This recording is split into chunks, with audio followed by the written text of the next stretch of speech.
Hello, welcome to UPSC Rainbow. Previous class study UPSC CFF previous year question paper subject was geography 2019. So today is 2018. So let us begin with the first question. The Tropic of Cancer.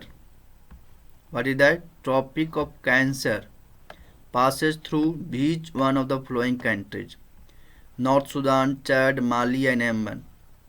पहले आप जानना चाहेंगे कि tropic of cancer होता क्या है। ये अर्थ हो गया, जो मिड जो लाइन है आपका वो क्या कहलाता है? Equatorial line. और 23.5 जो डिग्री नॉर्थ होता है उसको ट्रॉपिक ऑफ कैंसर कहते हैं। और 23.5 होता है साउथ डायरेक्शन, उसको क्या कहते हैं? Tropic of Capricorn. हमसे पूछा गया कि ट्रॉपिक ऑफ कैंसर किससे किससे पास किया जाता है। इससे पहले हम मैप में देखेंगे। इस मैप में क्लियरली डिफाइन किया गया है किसी के पास रहता है। म्यांमार है, चाइना है, Bangladesh, India, UAE, Yemen, Saudi Arabia, Egypt, Libya, Algeria, niger, Mali, Mauritius, Bahamas and Mexico. में वहाँ क्या देखें कि ये सब था। नॉर्थ सुडान था नहीं ना, चड नहीं था, और माली था। तो इसका आंसर क्या हो जाएगा? माली सी। अगला क्वेश्चन है जसोपा falls is form by which one of the flowing river. ये डायरेक्ट फॉरवर्ड क्वेश्चन, अगर आपको याद है तो बढ़िया से कर सकते हैं, अगर नहीं इसका आंसर है सारावती। लोहित क्या होता है? लोहित एक tributary of Brahmaputra river. Tungabhadra किसका ट्रिब्यूटरी है? तो कृष्णा का। कृष्णा है जो कहाँ ड्रेन होती है? तो बे ऑफ बंगाल में। नेक्स्ट क्वेश्चन क्या है? Which one of the flowing process is not part of long wave radiation. अब जानते हैं कि शॉर्ट वेव रेडिएशन होता है, लॉन्ग वेव जो कार्बन कैप्चर करके जाता है वो लॉन्ग वेव रेडिएशन होता है। तो उसके बारे में पूछा कि कौन सा लॉन्ग वेव रेडिएशन का प्रोसेस नहीं है। उसमें रेडिएशन है, कन्वेक्शन है और कंडक्शन भी है। अब जब हीटिंग प्रोसेस करते हैं तो हीट तीनों प्रोसेस से एक जगह से दूसरी जगह जाता है। कंडक्शन हो, कन्वेक्शन और रेडिएशन, ये सब किसका है? लॉन्ग वेव रेडिएशन का पार्ट है, लेकिन स्कैटरिंग नहीं है। तो इसका आंसर क्या हो जाना चाहिए? बी। 15 क्वेश्चन क्या कर रहा है? In the mid latitude region the diurnal variation in weather is due to. जो ड्यूरनल होता है उसको क्या कहलाता है? डे और नाइट में जो वेरिएशन होता है वेदर को क्या कहलाते हैं? ड्यूरनल कहलाता है। तो राइजिंग एयर और कन्वेक्शन के कारण होता है? नहीं। सिंकिंग एयर कंडक्शन के कारण होता है? नहीं। एवैक्शन के कारण, किसके कारण होता है? एवैक्शन का। रेडिएशन के कारण भी नहीं होता। तो इसका आंसर क्या होना चाहिए? सी। 16 क्वेश्चन क्या कर रहा है? स्प्रिंग्स आर कॉमन इन बीच of the flowing area. Spring क्या होता है? जो जलधारा आप देखे होंगे गिरते हुए ऊपर से, तो स्प्रिंग किस में होगा? बेल ज्वाइंटेड रॉक में। हाँ आप देखेंगे, क्योंकि उसमें आप ऊपर से देखते हैं। एरिड एरियाज में क्या उसमें अंदर समा जाएगा, तो उसके अंदर होना ही नहीं स्प्रिंग। तो इसका 2 क्या होना चाहिए? नहीं होना चाहिए। क्रस्ट क्रोफोग्राफी में होता है और टिल्टेड स्टेटा में भी होता है। टिल्टेड मतलब वो स्लोपी वाला में, तो इसमें भी तो होना चाहिए। तो 1 3 4, तो इसका आंसर क्या होना चाहिए? बी। 27 नंबर क्या कह रहा है? लिस्ट 1 को लिस्ट 2 से मैच करना है। यहाँ लाइम स्टोन रीजन पहला हम दिया हुआ, उसका कंट्री कहाँ फाइंड करता है। ओके, जो पेनिनज जो लाइमस्टोन रीजन है वो कहाँ पाया जाता है? तो पेनिनज जो लाइमस्टोन रीजन वो कहाँ है? ब्रिटेन में है। और यूक्टन पेनिनसुला कहाँ पाया जाता है? तो मैक्सिको में पाया जाता है। कॉकपिट कंट्री किसे कहा जाता है? कॉकपिट किसको कहता है? जमाइका का। और कॉजेस किसको कहा जाता है? तो फ्रांस का। तो आप मैचिंग कीजिएगा तो आपका आंसर क्या होगा? ए का 3, बी का 4, सी का 2 एंड डी का 1। तो इसका आंसर क्या होगा? ए। आपके पास नेक्स्ट क्वेश्चन क्या है? Which of the flowing cities experience the warm temperature Mediterranean climate. कौन कौन सा सिटी है जो मेडिटेरियन क्लाइमेट के कारण आपको वार्म लगता है? यहाँ जो मेडिटेरियन क्लाइमेट है उसका सोर्स कौन है? मेडिटेरियन सी। मेडिटेरियन सी और केप टाउन आपको क्या नीचे दिखेगा? जो अफ्रीका का जो लास्ट पॉइंट है उसको क्या कहलाता है? Cape Town. लॉस एंजलिस आपको क्या मिलेगा? नॉर्थ अमेरिका में। और एल्बेडिलो एस्टेंजो भी आएगा। ये जो चारों है 1 2 3 4 ऑल है जो डायरेक्टली या इनडायरेक्टली वो वार्म टेम्परेचर, क्योंकि ये जो मेडिटेरियन सी होता है क्या वार्म लाता है, तो इसे एक्सपीरियंस करेगा। तो 1 2 3 4 ऑल होगा। तो इसका आंसर क्या होना चाहिए? डी। नेक्स्ट क्वेश्चन है क्या? अगला क्वेश्चन है which one of the following is a correct descending order, descending मतलब घटते क्रम का सजाना है, पहले ज़्यादा वाला उसके बाद कम वाला, of Indian states in the terms of density of the population as per 2011। आप जानते हैं कि सबसे जो बड़ा डेंसिटी वाला जो स्टेट हो कौन सा, बिहार है। तो आप ए और सी को क्लिक कर दीजिए और बी और डी को कैंसिल आउट कर दीजिए।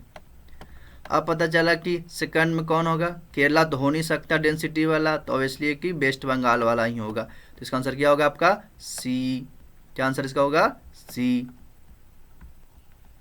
अगला क्वेश्चन क्या है, which one of the flowing major river basin of India is the shortest in length and smallest in terms of catchment area.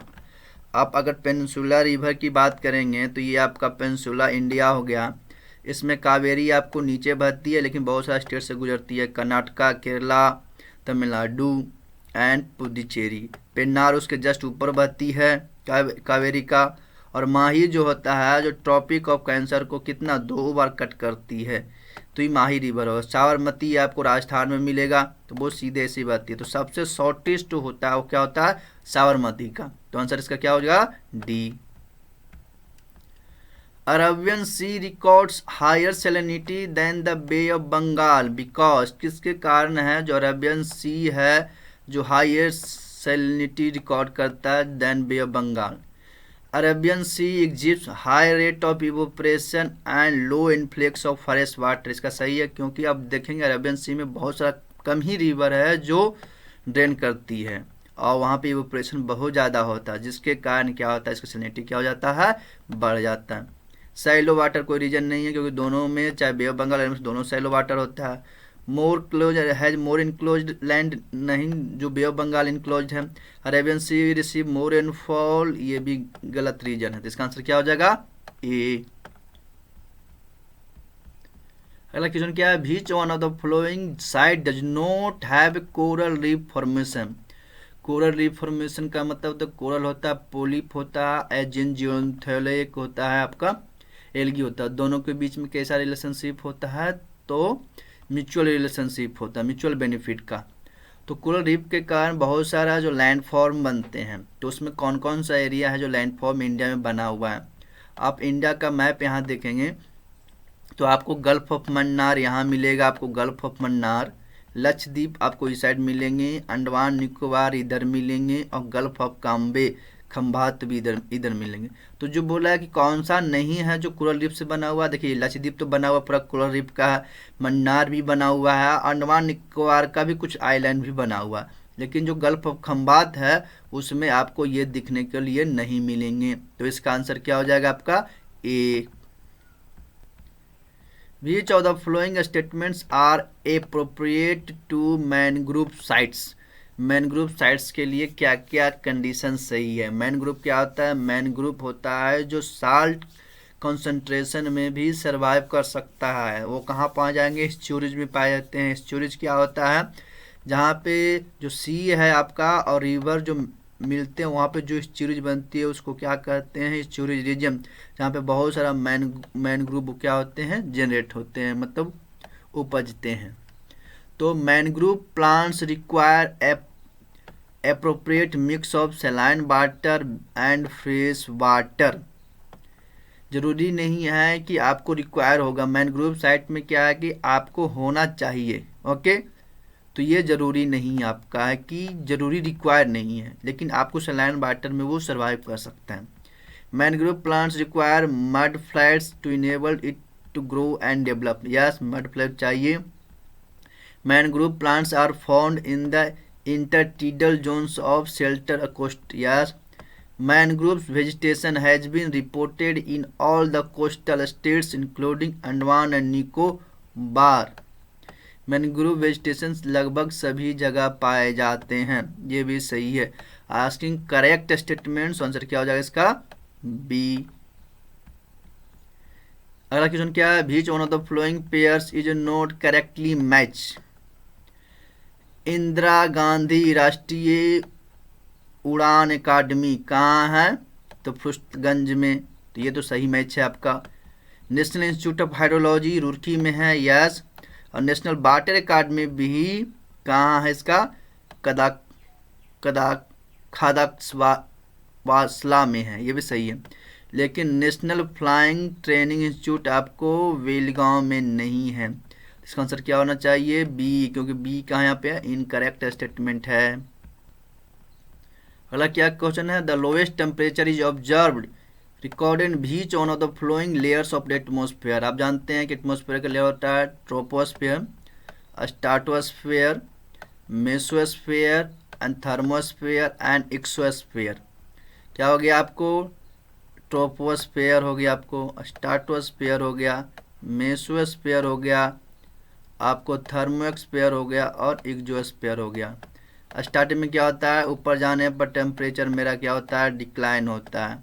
Stratosphere में लगभग इधर रहता है। आपको बोला किस में लोअर होता है, तो सबसे ज़्यादा लोअर होता है आपको मेसोस्फेयर में। तो इसका आंसर क्या होना चाहिए?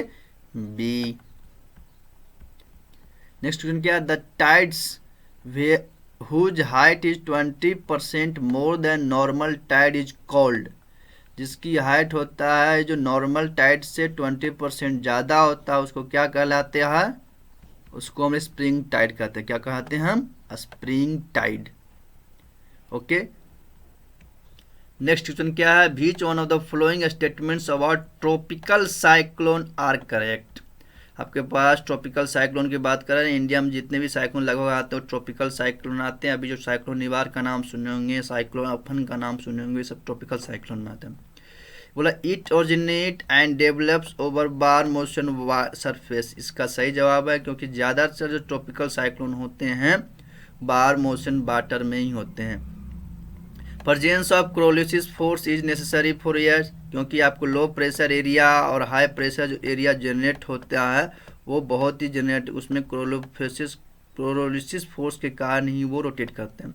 It occurs in middle latitude region. ये जरूरी नहीं है कि मिडल लैटिट्यूड रीजन में है। मिडल लैटिट्यूड रीजन इसको बोलते हैं जो पैसिफिक ओशन में है। So this statements are correct, क्योंकि ट्रॉपिक बोल रहा है तो ट्रॉपिक इक्वेटोरियल के आसपास जो रीजन होता है उसको क्या बोलते हैं? Tropical. It develops I with काम एंड डिसेंडिंग एयर कंडीशन। हाँ, ये आई डेवलप होता है लास्ट में और काम होता है और डिसेंडिंग एयर कंडीशन होता है। तो आंसर क्या हो गया? 1 to 4 करेक्ट। सो आंसर इसका क्या हो गया? बी। नेक्स्ट क्वेश्चन क्या है? Which of the flowing statements about biodiversity hot spots are correct. Hot spot पहला शब्द है, दूसरा biodiversity. Biodiversity hot spots are identified by the international union for conservation of nature and natural resource IUCN. These statements are correct. Biodiversity hotspots are defined according to their vegetation. Yes. In India, Eastern Ghat, Western Himalaya are the biodiversity hotspot. This statement is incorrect. Eastern Ghat not, Western Ghat is there. So asking about the correct statements, 1, 2 are correct. So answer is A. Next question क्या है? Which one of the following is not a igneous rock. आप rock classification पढ़े होंगे तो according to the origin 3 प्रकार के होते हैं, इग्नियस रॉक, सेडिमेंट्री रॉक और मेटामॉर्फिक रॉक। इग्नियस रॉक आपको लावा के कारण जो जनरेट होता है, सेडिमेंट्री जो हमेशा डिपोजिशन के कारण होता है, मेटामॉर्फिक जो ह्यूज प्रेशर या ह्यूज टेम्परेचर के कारण होता है मेटामॉर्फिक रॉक। इसमें पूछा गया कौन सा इग्नियस रॉक नहीं है। ग्रेनाइट और बेसाल्ट स्टार्टिंग जो फॉल होता है फॉर्म होता है उसको इग्नियस रॉक ही कहते हैं। प्यूमिस भी इसमें आता है आपका इग्नियस रॉक में, लेकिन जेनेसिस आपका मेटामॉर्फिक रॉक होता है जो ग्रेनाइट के कन्वर्जन से जेनेसिस रॉक बनता है। इसका आंसर क्या होगा? बी। अगला क्वेश्चन है which one of the flowing river is west flowing river. कौन सा रिवर है जो वेस्ट में फ्लो करता है? जो गोदावरी है आपको जानते हैं कि कौन सा ईस्ट में फ्लो करता है, बे ऑफ बंगाल में ड्रेन होती है। पेरियार होता है जो वेस्ट में फ्लो करती है, केरला से ओरिजिनेट होती है और ये अरबियन सी में ड्रेन होती है। तो गोंद्रा आपको ट्रिब्यूटरी ऑफ कृष्णा है और कावेरी भी आपका जो बे ऑफ बंगाल में क्या करती है? ड्रेन होती है। तो इसका आंसर क्या हो जाएगा आपका? B. Thank you for discussion. This is the last topic. Okay, thank you.